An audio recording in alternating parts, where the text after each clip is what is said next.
Welcome to the Real News Network. I'm Kim Brown in Baltimore. More questions than answers still linger in the shooting death of 43-year-old Keith Lamont Scott by Charlotte Mecklenburg Police Department. There were a lot of protests over the past few days, including one held at the Carolina Panthers home stadium where protesters gathered to voice their displeasure over the handling of the shooting by Charlotte area police. And to get an update on this, we're joined by Glen Ford from Plainfield, New Jersey. Glen is the co-founder and the executive director of the Black Agenda Report. He's also the author of The Big Lie, an analysis of the U.S. media coverage of the Grenada invasion. Glen, thank you so much for joining us. Glen, your take on what has happened not only to Keith Scott in Charlotte, but the reaction and the protest that followed. Well, now that the streets of Charlotte aren't full of angry black protesters, we're at the stage when the question arises, what does this experience in Charlotte tell us? What is the lesson that we're supposed to learn? And the one thing that the police killing of Keith Scott shows us is that there is no prospect for this movement against police terror to fade away. And the reason is that there is no prospect for the police behaviors that spawned that movement to go away. The police behaviors remain unchanged. But what is excruciatingly clear from the videos of Mr. Scott's killing is that he was executed for non-compliance with police officers' commands. That was his affront. The police, went into a killing mode when they couldn't get him out of his car.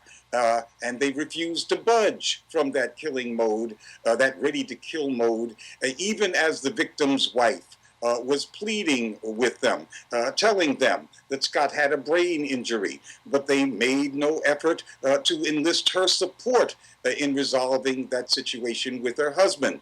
They had all the time in the world to safeguard the safety of everybody involved in this situation, but they chose instead to treat Scott's non-compliance with their commands as some kind of capital crimes.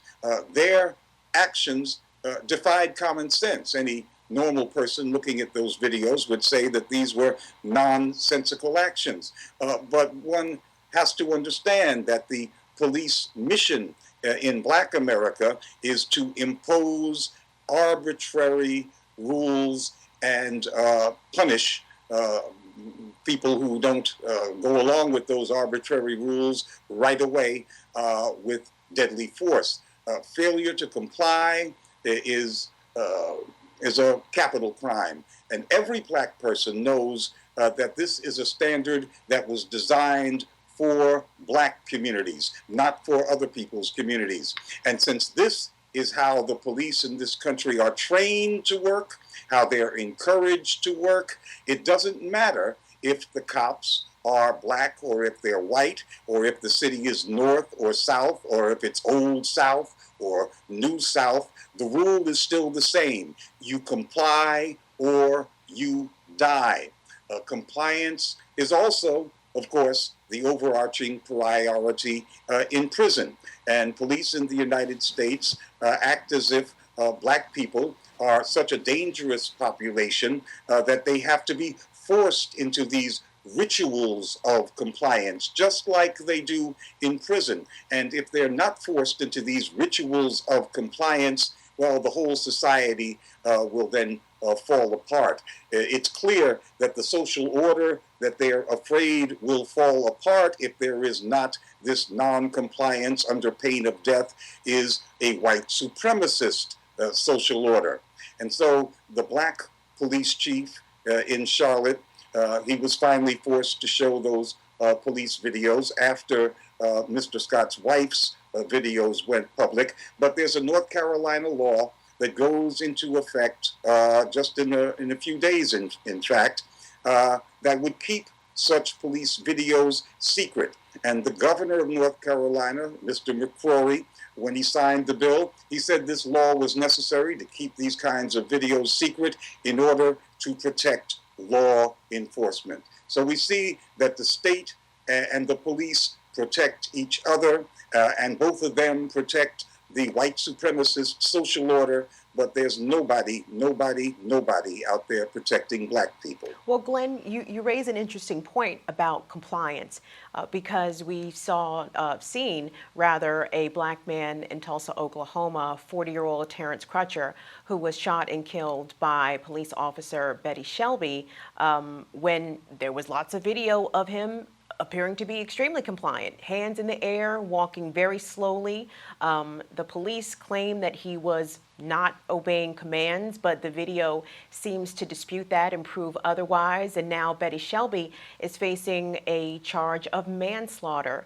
Obviously, this is a charge, not a conviction, but your thoughts about how these two cases sort of, are parallel to each other, with Mr. Crutcher being visibly compliant and the video of Mr. Scott in Charlotte not showing clearly whether or not he was obeying police commands. But your thoughts about how these two cases appear against each other? Well, that's the arbitrariness of compliance. Compliance is whatever they say it is. So the brother in Tulsa, a normal person would say, well, he certainly doesn't seem non-compliant, but the police said, the police woman who shot him said that he wouldn't look in her eyes and he wouldn't answer her questions the way she wanted him to.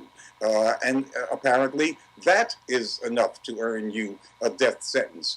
Compliance is an arbitrary kind of thing when it comes out of police officers' mouths, just as danger is an arbitrary thing. Police constantly say, as their defense, it seems the only thing they need to do to defend themselves against charges of wrongful death, that they felt that their lives were in danger. What is the standard of having that kind of emotion, that feeling of somehow being in danger? It's whatever they say it is. That's what I mean by arbitrariness of compliance. If we knew exactly what they wanted, most of us not wanting to go to jail or even miss a beat when we're just trying to get to our jobs would comply. But we don't know what they want. And they change the version of what they wanted all the time. Interesting thing about compliance, Glenn, is that I'm not sure if you saw this or not, but the High Court in Massachusetts ruled recently that it was not unreasonable for black men to run from police. It's a very, very interesting case if you get an opportunity to check it out. But the court says that based off Boston Police Department's own data, how black men especially are routinely profiled and arbitrarily stopped, that it is not unlawful, nor is it unreasonable for them to run from police when encountered by them. It certainly is not unreasonable. If your experience tells you that this cop, when he gets you under his control, is going to make demands upon you that you may not be able to fulfill, that he's going to ask you to do things that you can't do or might not do quickly enough, and that if you fail to do what he wants adequately as far as he sees it, you might be killed, then running may be the most sensible thing you can do. Indeed. We've been speaking with Glen Ford. He is the co-founder and executive editor of the Black Agenda Report, also author of The Big Lie, analysis of the U.S. media coverage of the Grenada invasion. And he is a regular contributor here to The Real News. Glen, we appreciate you as always. Thank you. And thank you for watching The Real News Network.